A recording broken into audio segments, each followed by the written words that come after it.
Hey, it's me, Russ Riba, and this is Baseball Ready, the podcast. And we are still in season 1. This is the top of the 3rd, and it's called Daddy Ball with Coach Derik and Coach Russ.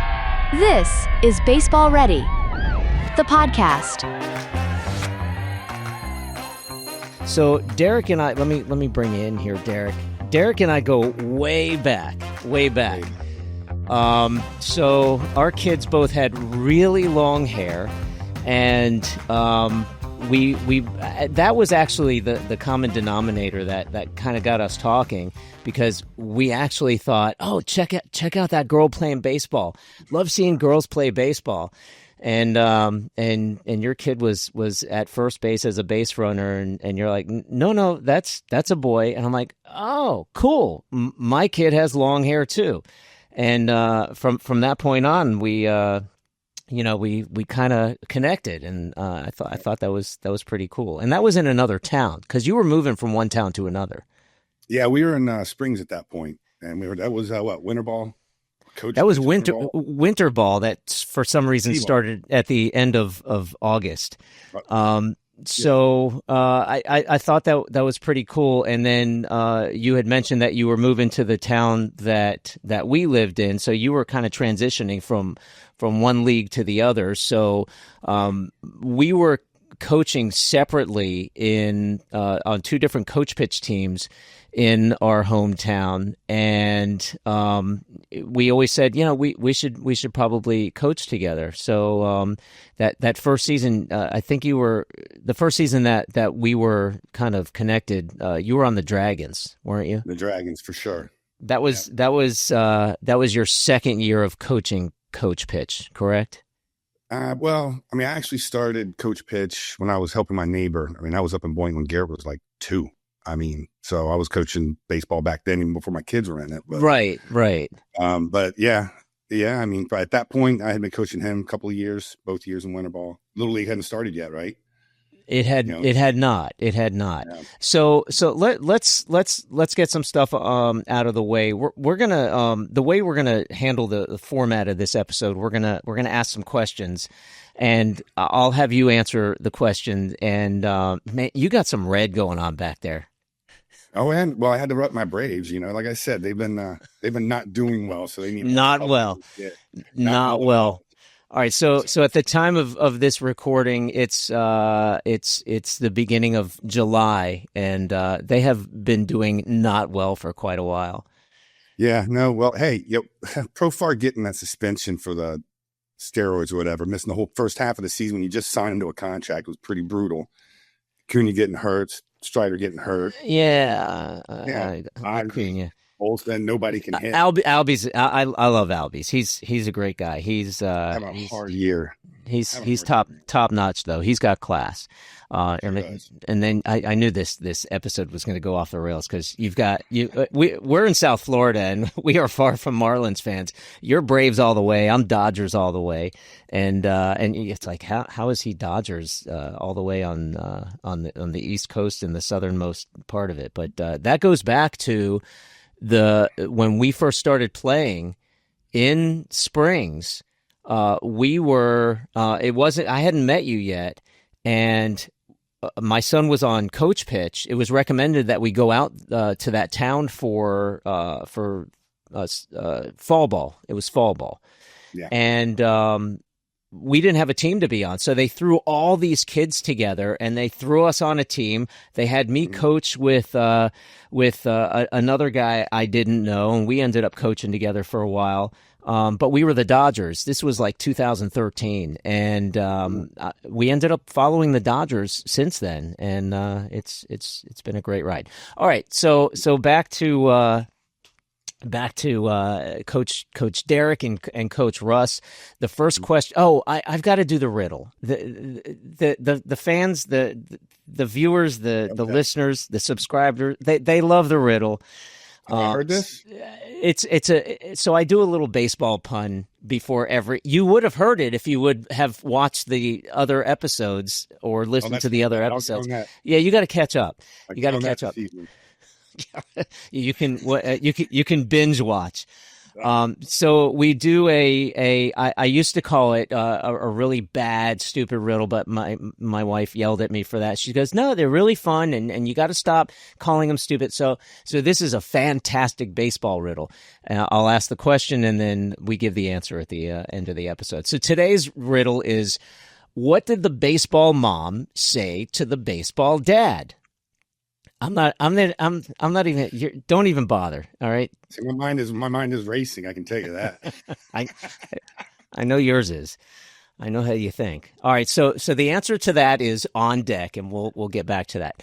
So we'll start with a few questions. I'll have you answer the question, and then I'll answer my version of the question. What made you decide to coach your kid in youth sports? I can tell you, to be honest, Garrett was pretty good when he was a little one. And you always hear a lot of times that they don't have enough people to coach little league sports and baseball. And to be honest, I figured I could impart my wisdom on the youth of America by coaching little league sports. And, to be honest, I didn't want somebody coaching my kid that didn't know what they were doing and messing them up. He's a lefty. He has to throw, you know how it is. He has to throw a certain way. He can only play pitcher, center field, first base, or sometimes on our team, third. Wait a minute, third base. He was a great third baseman. He was a beast at third base and coach pitch. Was. And kid pitch. Yeah. But that's really one of the main reasons. I mean, I grew up with baseball. My dad coached me. I mean, I played in high school. And kids need to be coached, and hopefully by somebody that somewhat knows what they're doing. I mean, not everybody's perfect. Lord knows I'm not. No. Trust me, and I think G would agree with you. Yeah, I might have been a little hard on it, but I could tell you my kid would agree that I'm not perfect. All right, so what made me decide to coach my kid in youth sports? We definitely were going to get him involved in baseball. It started in our hometown, and 4 years old, it was t-ball. And I did not feel confident enough because this is my first kid and coaching baseball. I just know. And then I saw what was going on the field, and I was like, no way. No. Exactly. So I said, you got to let me help. Let me assist you guys. And they've said, sure. Two of the nicest dads. And they meant well, but they just did not get the game. And it was too Wonder Bread. It was too, warm and fluffy and all of that. And it's like, we got to start preparing these kids to get a little bit competitive. So it was the following year when he was 5 that I coached his. Did he do 2 years of t-ball? I think he did. And it was that second year of t-ball that I got involved with that. All right, so you started to mention your baseball background. What is your background in baseball personally?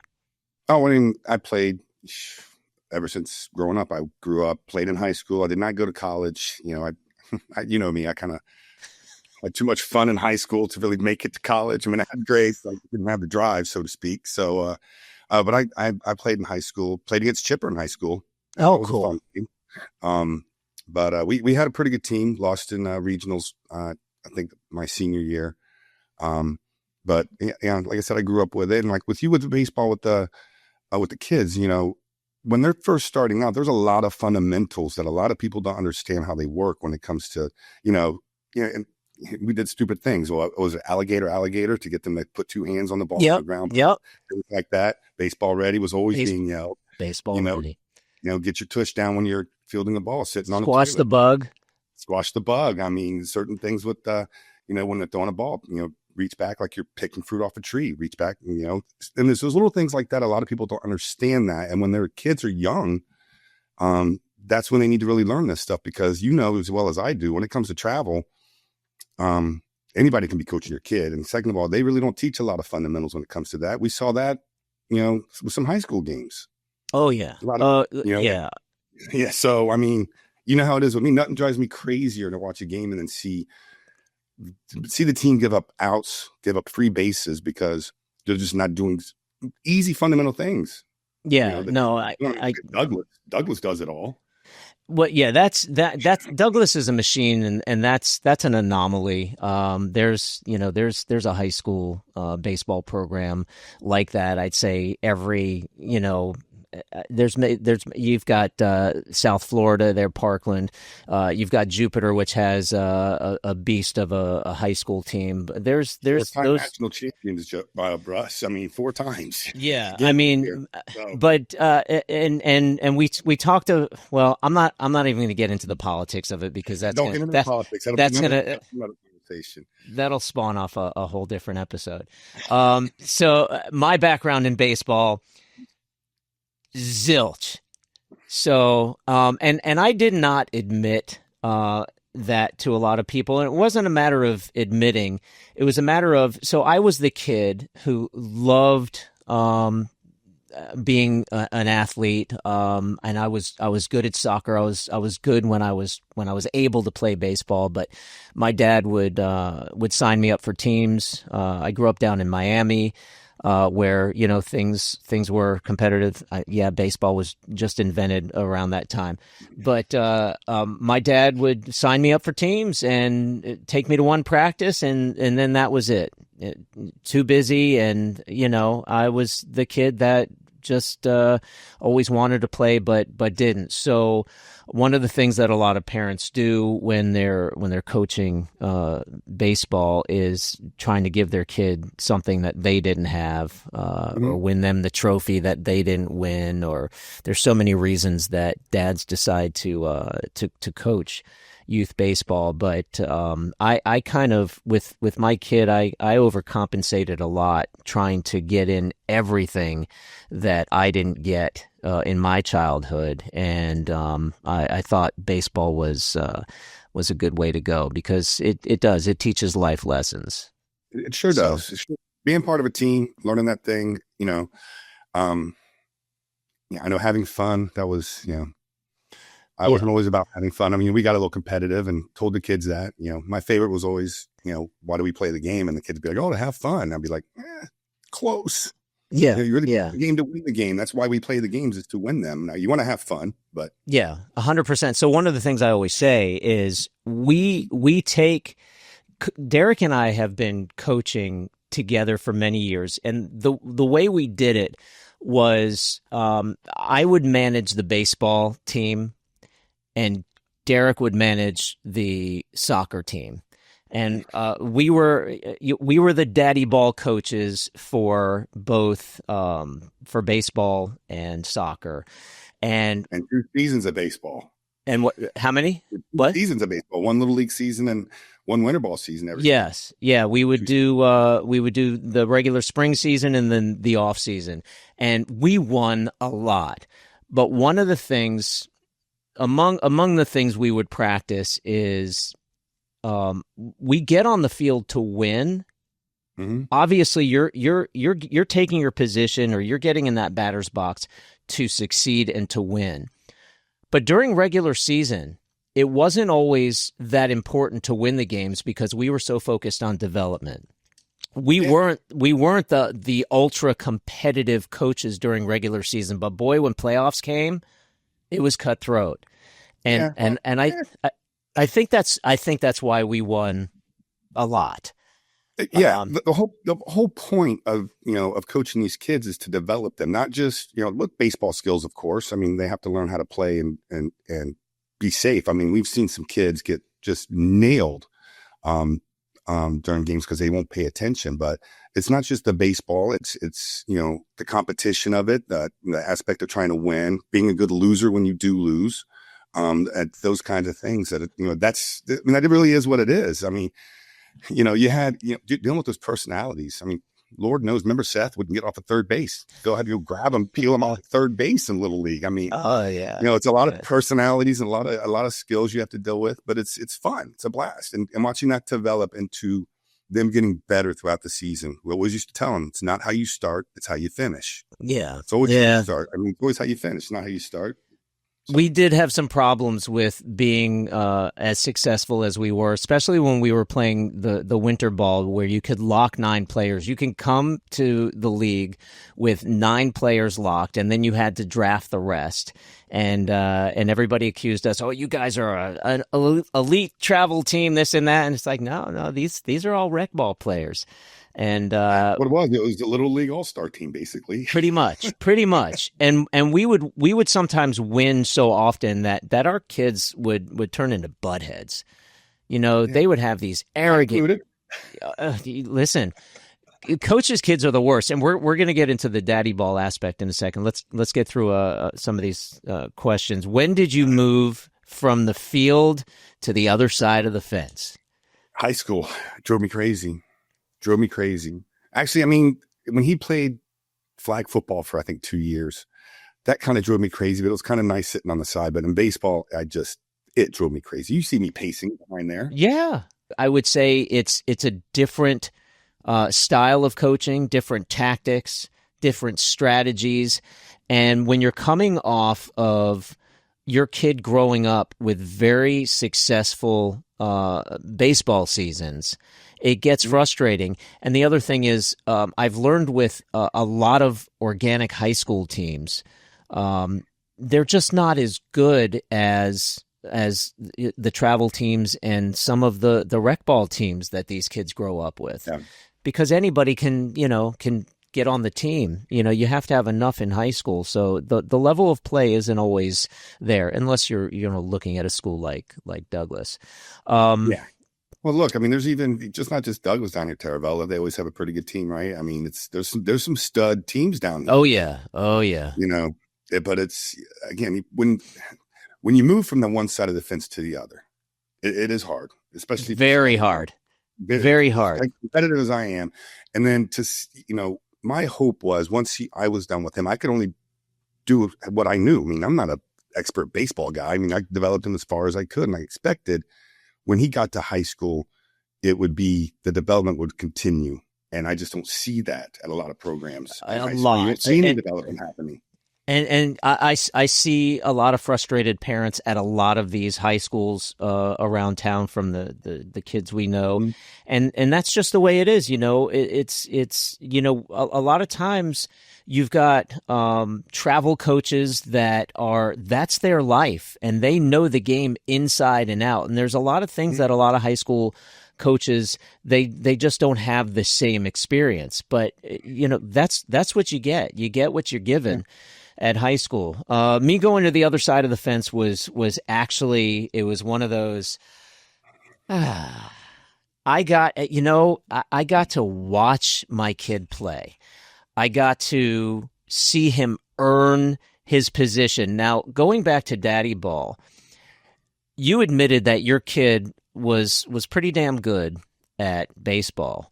And I'm gonna say my kid. Our kids were the anchors of most of the teams that they were on, and I feel like there's 2 kinds of dads in Daddy Ball. There's the dads that coach because their kids are good and they want to make sure they get the reps and the playing time, and then there's the dads of the kids that are bad, and they're coaching and they're putting their kid, at on the mound at shortstop, and there's other kids that are there. So you can accuse Coach Derik and myself of committing Daddy Ball, but our kids did earn it. And one of the other things is we would kind of sometimes be a little bit harder, you think, on our kids than the other kids, and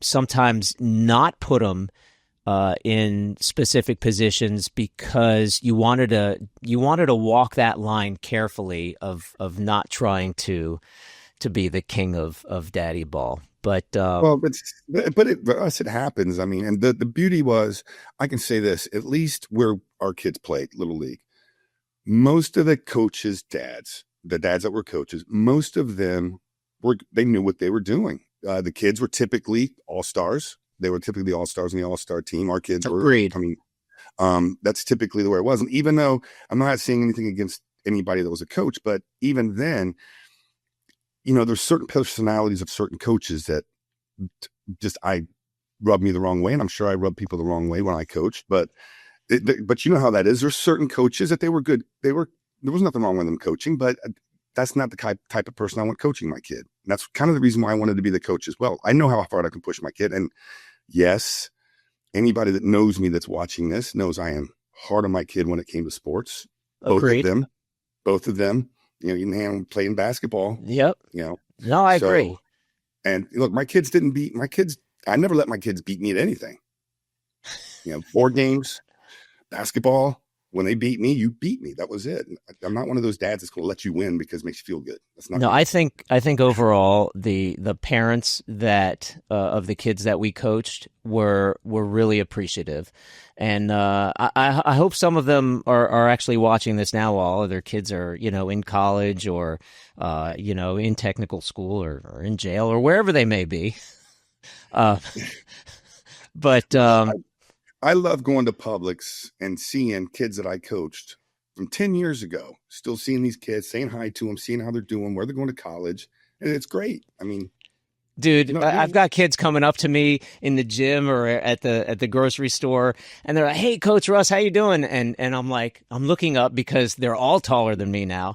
And I'm like, "Hey, remind me who you are?" Because, keep in mind, I see a lot of kids on the field. Because I'm still on the field with the whole umpiring thing, and of course I have a younger son that's playing high school baseball and he's playing travel.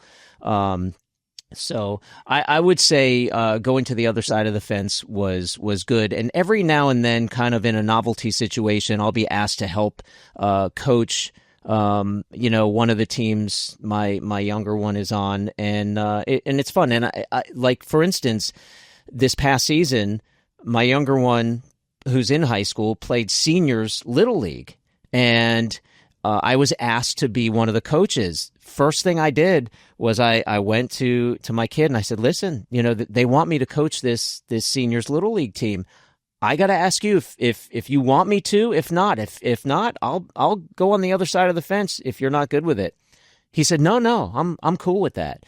My older one, he probably would say, just watch and enjoy. Well, look, they would have had a great season. I think their last year of COVID juniors, and COVID took it away. I mean, that was a good team, and we were going to go far. I think we would have done pretty well, but hey, COVID, it sucked for everybody. I mean, not just for the league, but no, it changed the whole scope of travel baseball. It changed the whole scope of Little League. All right, how far did you expect your kid to go in baseball in the first few years when he was 4 or 5 in T-ball, and then and where are we at now? Well, of course, and I'm like any daddy ball dad. You see your kid playing well, making all-star teams. You're like, okay, hey. Now, G was pretty small back then. The dream was always, hey, daddy's 6'2", grandpa was 6 foot, great grandpa was 6'5". So, hey, you get that tall, maybe you might have a shot. But I was hoping high school, to at least get into high school, play in high school. That was some of my best times. Some of the most fun I had was playing in high school. The camaraderie, being sort of one of the studs around school because you're one of the, I played football, baseball, basketball in high school. So, and me, 62 kids in my graduating class. So you didn't have to do much to become, known on campus. Right. But I really thought, what was it? He skipped 50-70 in junior, 50 and 7. Remember 50-70? Yeah. Intermediate 50-70 in Little League. And that's when he kind of was burnt out of baseball at that point. Yep. And I felt bad because I figured I burnt him out coaching them. All right. So you won't be mad at me if I agree with you that may have been part of it. No, I have no doubt. And of course, we'll get into the discussion later, but that was one of the main reasons I didn't want him to play travel, was for him to get burnt out or even possibly injured. We've seen a lot of those. Yeah, a lot. But his junior years, when he wanted to get back into it, we discussed it and he made that goal. I mean, you've seen it now. I mean, now he's going to be pitching up in Alabama at JUCO up there. Scholarship pitch. So we'll see. Now he's pitching in this, South Florida Collegiate Baseball League. Actually, Eddie's on his team. Okay, cool. Cool. And Eddie is He's a right now. beast. MVP of the league right now. He's Triple Crown winning in this college league. Yeah, Nico's in this league. Jason Vasquez in the league. I mean, it's a pretty good league, and so he's trying to get back into. He had a month of little tenderness in his elbow, but okay, that's all fixed. But we'll see. I mean, that's the goal. And if he, if he bulks up and gets a little bigger in college, we'll see where he goes. Well, he's got our full support. I mean, anything he's needed, we'll do what we can to help him out. Very cool. So when I know when G, your son, took a break, that's I thought I wanted him to come back so bad, but I was skeptical about it. And as far as how far my boys would go in baseball, I always just said I want them to stay strong enough to be able to play in high school. Yeah. After that, if they continue to play, it's a bonus. When G was stepping out of the game, I was like thinking, oh my gosh, here's a kid who's getting stronger. He's a lefty. He can go really far depending on how much velocity he can get with that lefty pitch. But your son is still playing baseball, and I figured there was a good chance mine would still be.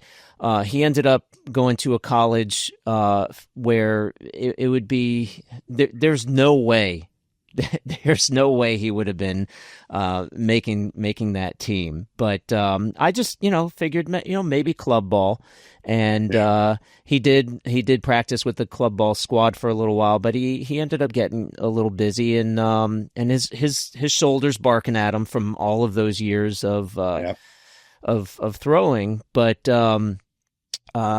high school, he played varsity, all 4 years of high school, and that was good enough for me. And I expect and hope the same thing for the younger one, who's going to be a sophomore, and he's been playing on varsity. And if he plays in college, great. If he doesn't, hey, it's time to hang up the glove, move on. If you want to, play in some adult leagues when you're older, have at it. Yeah. Yeah, well, like I said, high school is always the dream. College, the goal. College, pros, anything beyond that. I mean, that's always the dream when you have the kid growing up. I mean, who doesn't? So I mean, I think that's why you see travel ball exploded so much because of that. Yeah, everybody's got that dream, and it's just there's just. And you bring up travel ball, and you guys were always against travel ball. And we were always a little league family. We were both little league families, and we got, I don't want to say sucked in, but he just wanted to play more. So we started travel at 9, and the funny thing is, we did little league, travel, high school, all of that, and it didn't. It doesn't. You don't have to play travel to be able to play in college or even go to the majors, because you proved that, or G proved that by taking a break or quitting baseball temporarily, never really playing travel, playing in high school for freshman year, then stopping and then becoming like one of our best pitchers in high school, and now he's playing in college. Did travel ball get him there? No. Well, you know what? I've always said it. You've watched. I mean, even that year that they brought all the travel ball kids back to Little League. Remember? Yes. Yeah. All right. So they come through, and look, a couple of those kids. I'm not going to throw a bunch of names out there, but they'd go play at Douglas. And when you watch kids at that age, 12 years old, you can see this kid, you could see him playing in the pros. You could easily see him playing in college. I could see him on TV in the College World Series. And then there's other ones you're like, to me, this family is just wasting money. It's just, and when you talk about daddy ball, that is the height of daddy ball is travel ball. A couple of daddies wanting to get together. I mean, Russ, I remember Garrett was in T-ball. Okay. This is when Hannah was playing softball. One of the coach's kids, he was on a T-ball travel team. I went and watched one of the games. T-ball travel. They were, we should get Garrett on. They want to Garrett on. Garrett used to get recruited all the time for travel ball teams. You remember that? Yeah, oh yeah. But listen, how many times did we ask you guys? Yeah, hey, true. Consider it. True. Come try out. But they're like T-ball travel. I'm like, are you insane?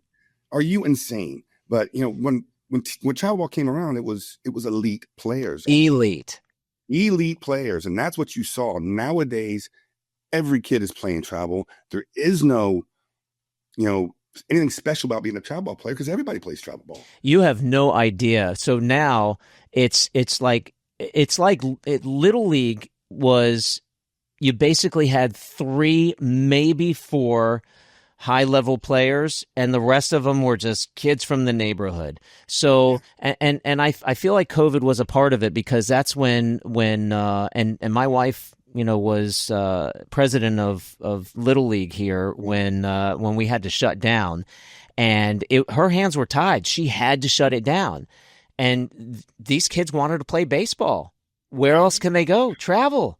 So now you've got so many travel teams. And it's back to that rec ball, like where it's 3, maybe 4 elite travel caliber players, and the rest of them are like kids from the neighborhood who, might be just as happy in pottery class than baseball, and here they are playing. It's watered down. There's not enough fields. And it's turned into such a money grab, and the industry has gotten so, like I said, watered down. It's just so muddled up, and it's gotten crazy. It's gotten crazy. Well, and what on top of that, but not just that, but the sheer expense of playing travel ball. I mean, you had to go through it. I'm still going through it. Well, we had what Robin's sister went through it. Oh yeah. I mean, just the amount, the hotel stays and the entry fees and the uniforms and all this stuff. And to be honest, I think it's bad for the kids to play one sport all year long. And that's why we always said soccer. We did the soccer. And one of the main reasons that I did it was because with baseball, it's a lot of upper body. And with soccer, you're working out the lower body muscle groups so hard in soccer that it was a good balance. Oh, Russ, there's no better sport to play when you've got to rest your arms than a sport that you can't use your hands. So, exactly. So, that was the beauty of it. But the kids, they have to have a break. You can't have kids throwing all year long. I mean, that's not a natural motion. This is why softball players can throw 300 pitches in a day and not have a problem with their arm. You can't do that in baseball. That's why there's kids that are 14 years old getting Tommy John surgery.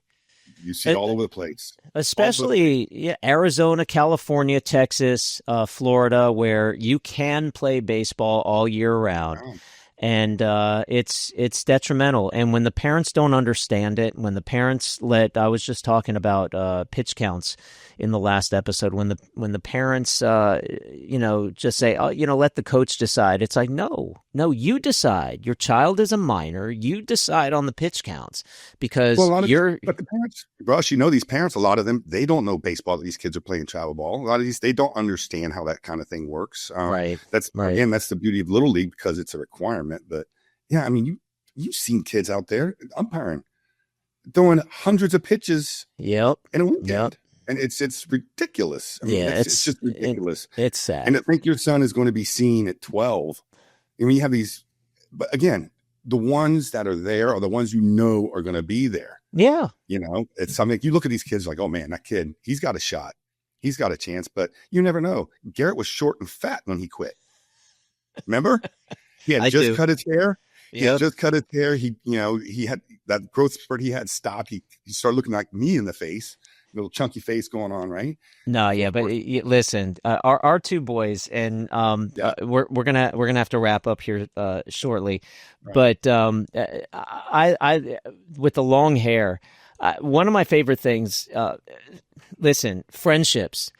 The friendships that the adults get to achieve in youth baseball are unbelievable, and our families go way back. for so long, and we've shared a lot of events together, and happy events, sad events, funerals, and what have you. And it's like the friendships that are made between the kids and the adults are just they're unbelievable. But one of the things that I really enjoyed was the post game. Where are we going to grab something to eat? We gonna go to Pasquale's and grab us B-dubs. But there was this one place we would go, Duffy's, and I loved it because both our boys had really long hair, and the two of them would go, they're filthy. They've been in the dirt, and it's like, guys, go wash up. So they'd go into the restroom, and I just remember this one time where I walked in, and I'm waiting for the two boys to, because they're young. I didn't want them in there alone, so I'm waiting for them to finish up. And some old dude, he opens the door, he walks in, he goes, "Oh, wrong bathroom," and it's like, dude. You got two long-haired kids standing at the urinal. You're in the right bathroom. Yeah, you're good. You're good. But that long hair was everybody recognized him with that long hair, except of course when Gianna was on the team, and Gianna and G had the same hair length, same color hair length. Which is which. They looked like they looked like sisters. Yep. But that was. Those are some good times. You brought up Gianna, and I always loved when girls would play baseball. And the funny thing is I had mentioned that we were able to lock 9 players, and so we brought over our 9, and then we had to draft 3 or 4, and we're going through these names. We didn't know these people from because it was a different town. It's like, well, Gianna, that's a girl. This is this is 10U. If there's a girl that's playing baseball at this level, she's got to be good. And then, well, your logic was spot on. She must have an older brother that played baseball for her to be into baseball. Sure enough, she did. Yeah, it turned out the whole family were athletes between golf, baseball, and soccer. So, and her little sister ended up being coached by Elaine with my younger one. So, great friends. We're still friends today. It's awesome. All right, so we'll have to wrap this up. Do you have any parting words to this episode? We're gonna have to get together again because there's 2 questions that I didn't even get to. I'm sure we'll do it again. No, I think I mentioned how I felt about travel pretty much.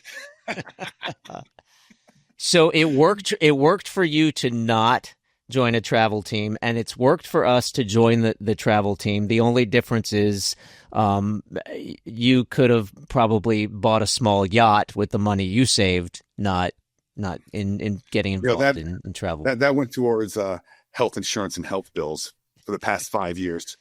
Garrett did have a way of getting injured sometimes. Listen. Listen, I am not worried about G and his future, and as long as he stays on that track, he's going to be good. All right, we got to answer that riddle. Did you figure it out? You've had plenty of time. What did the baseball mom say to the baseball dad? You're a catch. I told you. That's like a dad joke. It's like, how do you exactly. How do you tell a boy ant from a girl ant? I'm afraid to. you put them in water. The ones that go to the bottom are the girl's ant, and the ones that float are boy ant. Boy ant. Boy ant. I got it. Based on buoyancy for those of you who are a little slower. Yeah. All right. I wish your Braves the best of luck. They need it. How many Braves are going to end up being in the All-Star?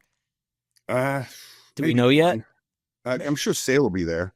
I'm sure Sale will be in there, but other than that, or maybe Drake Baldwin. He right now he's Rookie of the Year candidate, but Lord knows. I will tell you that there's a Dodger at just about every position as nominees for But, you can call me a bandwagon fan, but remember, it was 2013 that we came over and ended up being the Dodgers and started following them from then. They were good. Look, you know me. I've been following the Braves since I was a kid. Oh, yeah. Where was that? Why are you a Braves fan? Well, in Florida, all we can watch. That's all you had. You had the Cubs on WGN and the Braves on TBS, and that was it. So, became a Braves fan because they played more night games. Well, plus you played against Chipper, right? Yeah, I played against Chipper. He beat us pretty good. He was pretty good. I think that's when he played for Bulls back then. I do remember sliced up our shortstop pretty good. There was Chipper that's when he was playing short in high school, came across second on a double play, and our shortstop was coming in the second, and man, his cleat just came right across. It just sliced right through here. We lost. I didn't play well that day. I can't remember if I pitched that day or not. I'm not sure, but well, Chipper did pretty good for himself. Chipper did do pretty good for himself. But again, back then, you knew Chipper, and this is before before the internet. You played baseball in high school, you knew who Chipper Jones was. I mean, it was just word of mouth. They got around. So, all right. Well, I appreciate you being on the show, Coach D. And literally, we do go way back. And literally, I can probably step outside my front door and throw a baseball and get it close to your front yard. I can tell you, back in my day, I could probably get close to it, but my left shoulder is like a tossed salad right now. It just shreds of things in there. Trying to when we walk the dog with G, and he wants to throw the football, work on his arm. So I can get about maybe 25 yards with a football, and that's about my extent because I can only get it to here, and that's about it. Yeah, I can't reach back and throw no more. Dude, we're old. We're old. And I can tell you the worst part. This is the worst. When's the last time when you caught Bubba? You played catch with Bubba? Well, actually, I will tell you. He came to one of his brother's high school games because he's in college now. So he came to one of the games, and after the game, he came out onto the field, and I was out on the field for some reason. I think I was announcing that day because it was senior day or something like that. Right. And the three of us, me and my two boys, were out on the high school baseball field, and I got to throw with him again. It was really that's cool. A good time. That's a good time. I try and throw a G sometimes, but it's like, dude, you've got to slow it down. I can't. He's throwing 70 miles an hour just to catch. Yeah, no, I'm like, I need a catcher's glove to catch the younger one. Last couple of years, he's wanted me to catch, and I've had shin guards and a face mask, and I just got bruises all over me. And even just playing catch, I love to play catch, but I'm like, dude, you got to just slow it down because I can't track it anymore, Russ. No, I know it. I hear you. Listen, you want bruises? We could use some plate umpires in the system. Be sure to subscribe to keep listening to awesome episodes of Baseball Ready. You can see us on YouTube and listen on your favorite podcast platform like Apple Podcasts, Spotify, iHeartRadio, and many more.